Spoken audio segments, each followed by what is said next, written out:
शांति। ओम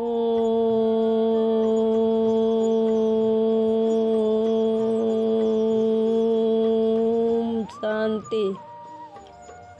7/10/2021 के साकार महावाक्यों में प्यारे बाप दादा ने कहा, मीठे बच्चे, हियर नो इविल, एक बाप से ही सुनना है।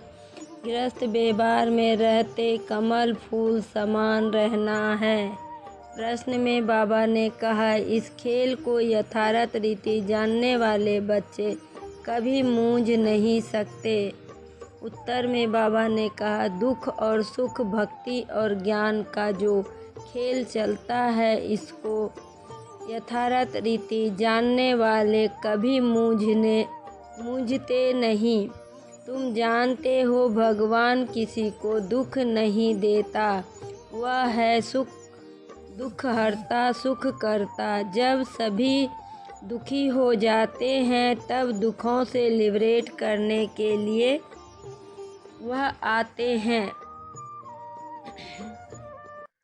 फिर बाबा ने गीत में कहा, यह कौन आज आया सवेरे सवेरे, यह कौन आज आया सवेरे सवेरे, मेरे मन के द्वारे।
लास्ट में बाबा ने कहा,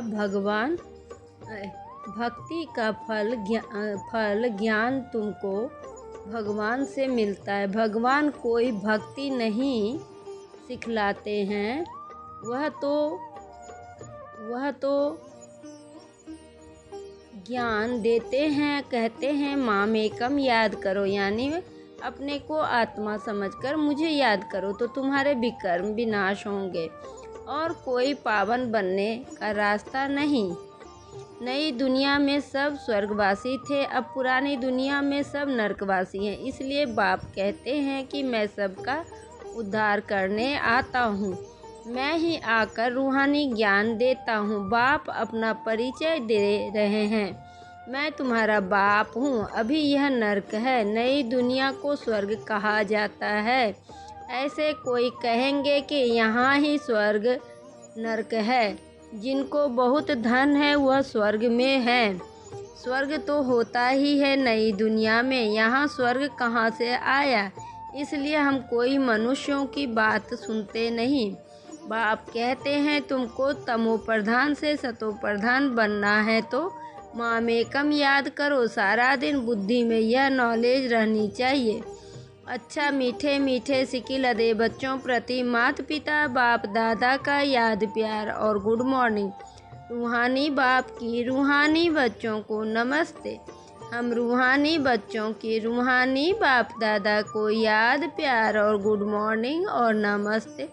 नमस्ते, सदा रहो हंसते, बन जाओ फरिश्ते, चलते रहो परम धाम के रास्ते। शुक्रिया बाबा, पद्मा पदम शुक्रिया बाबा।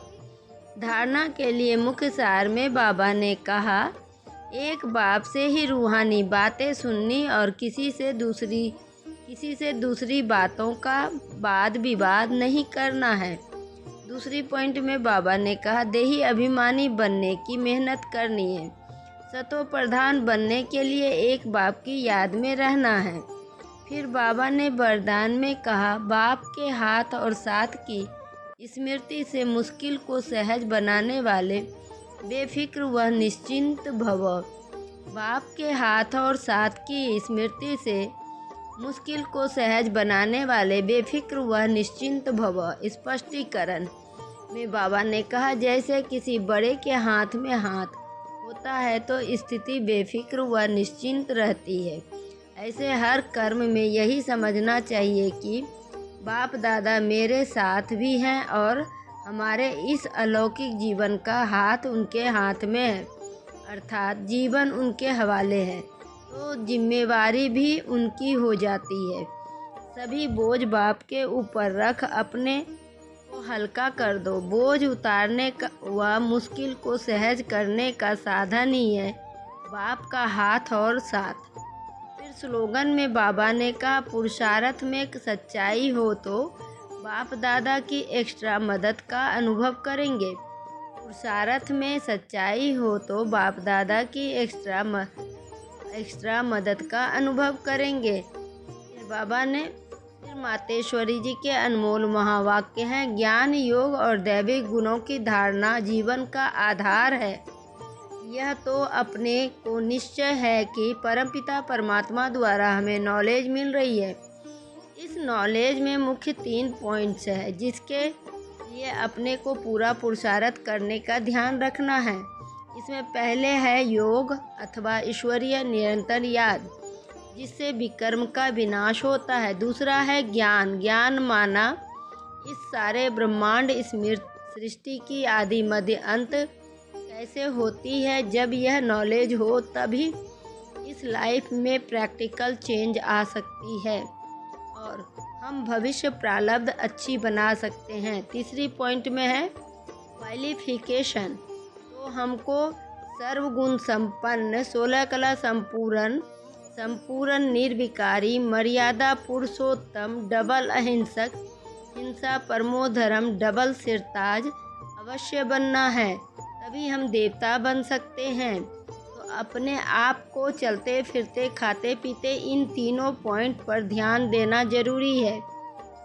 इस एक ही जन्म में ज्ञान बल, योग बल और दैविक गुणों की धारणा की जाती है। तीनों का आपस में कनेक्शन है। ज्ञान बिगर योग नहीं लग सकता और योग बिगर दैविक गुणों की धारणा नहीं होती। इन तीनों पॉइंट्स पर सारे जीवन का आधार है, तभी विकर्मों का खाता खलास हो तो अच्छे कर्म बनते हैं। इसे ही ईश्वरीय जीवन कहा जाता है। भारत का प्राचीन योग परमात्मा द्वारा सिखाया हुआ है। अपना यह ईश्वरीय योग भारत में प्राचीन योग के नाम से मशहूर है। इस योग को अविनाशी योग क्यों कहते हैं? क्योंकि अविनाशी परमपिता परमात्मा द्वारा सिखाया गया है। फल योग और मनुष्य आत्माएं भी सिखाती हैं, इसलिए योगाश्रम वगैरह खोलते रहते हैं, परंतु वो प्राचीन योग सिखला नहीं सकते। अगर ऐसा योग होता तो फिर वो बल कहाँ? भारत तो दिन प्रतिदिन निर्बल होता जाता है। इससे सिद्ध है वह योग अविनाशी योग नहीं है। जिसके साथ योग लगाना है वह खुद ही सिखला सकता है। बाकी औरों से तो योग लगाना ही नहीं है तो फिर सिखलाएंगे कैसे?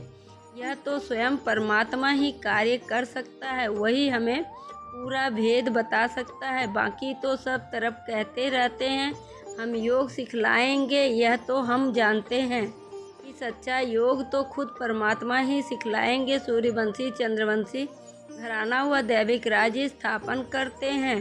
अब तो प्राचीन योग परमात्मा आकर कल्प कल्प हमें सिखलाते हैं। कहते हैं, यह आत्माएं मुझे परमात्मा के साथ निरंतर योग लगाओ तो तुम्हारे सब पाप नष्ट हो जाएंगे।